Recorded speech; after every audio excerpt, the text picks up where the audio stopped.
Okay, we're going to keep going through book 3. So this is Sutra 333.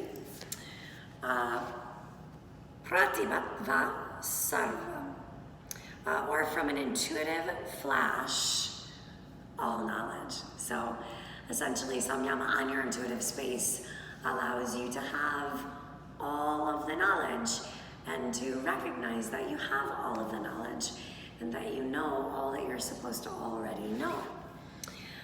334, hradye chitta samvit,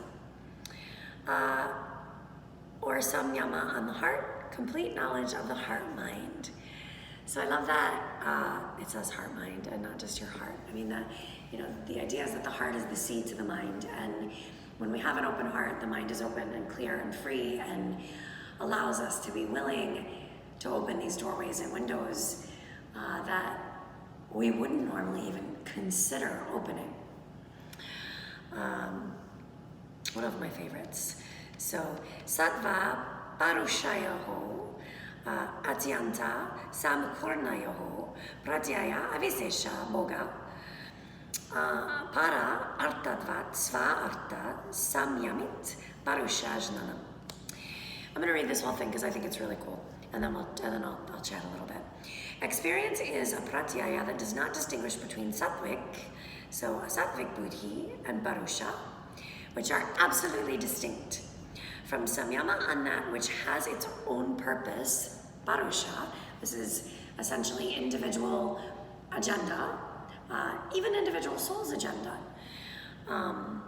as opposed to that whose purpose is for another, sattva, knowledge of parusha. So, understanding parusha, the inner self, requires understanding the difference between a heart mind that is sattvic, yet still changeable, and the parusha, which never changes. The parusha needs nothing, but prakriti cannot exist without parusha. Remember that prakriti's purpose is to provide something for parusha to witness. So there's this whole section, right, on prakriti and parusha, and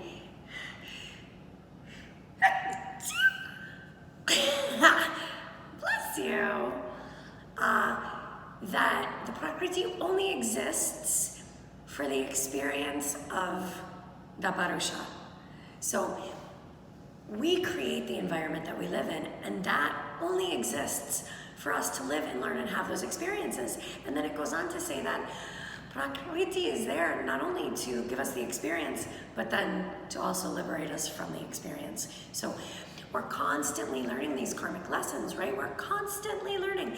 And if we're paying attention, we're realizing, this whole section goes on to say, it's ignorance that connects the parusha and prakriti. It's that unknowing. If I don't know something, there's hopefully something inside of me that says, I am not sure about that, or I don't know that, and so I think I want to know. It's that ignorance that leads us to an understanding, but then in the level of understanding, learning those karmic lessons so that we can then be liberated from the experience. The prakriti cannot exist without the parusha. It can't. The prakriti, everything, our environment is there for us. It's for the seen and the seer. So then 336 goes on to say, tataha pratibha sarva vedena adarsa asvada varataha jante. So from that knowledge, the flash of illumination and super sensory hearing, touch, sight, taste, smell.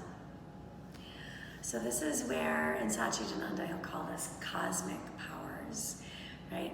This is where the super sensory knowledge happens, when we've done all of this work and suddenly we get so beyond the thinking mind that we're not stuck in it anymore, that we're not held by those confines of this is and this isn't, or right or wrong, or good or bad, or I like this, I don't like this, likes, dislikes. That doesn't exist anymore.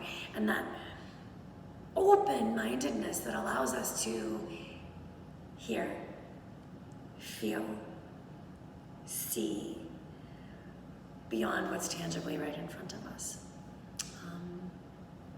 So much of that, because we all have it, so much of that is simply trusting our own intuitive space.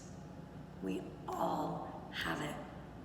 And, some have it stronger than others, but usually that's simply because there was never a place, or they've been working in this space for so long that it's used to being practiced, but also that there was never a time in that life that they were taught to shut it off, right? I was never taught that, the people I was speaking to constantly, I was never taught to turn that piece off. I was never told that it was wrong. I was never told that it was even imaginary.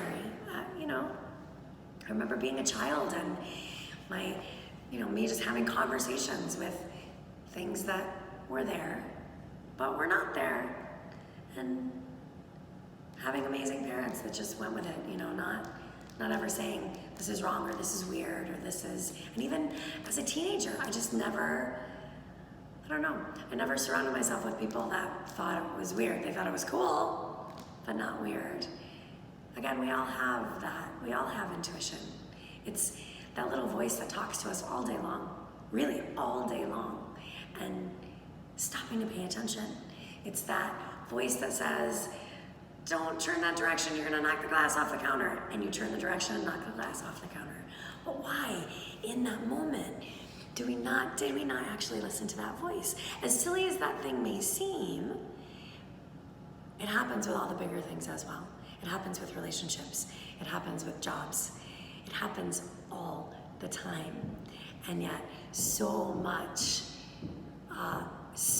mind space, so much chitta vritti is that created self-doubt. Is, you're gonna knock the glass, no I'm not, that's stupid. Or, this is the wrong guy for you, this is the wrong girl for you, shut up, he's sexy, right? I mean, we actively don't listen to that space. When, in hindsight, we realize, okay, I should have listened, because that space really does know better than my thinking mind. It knows best.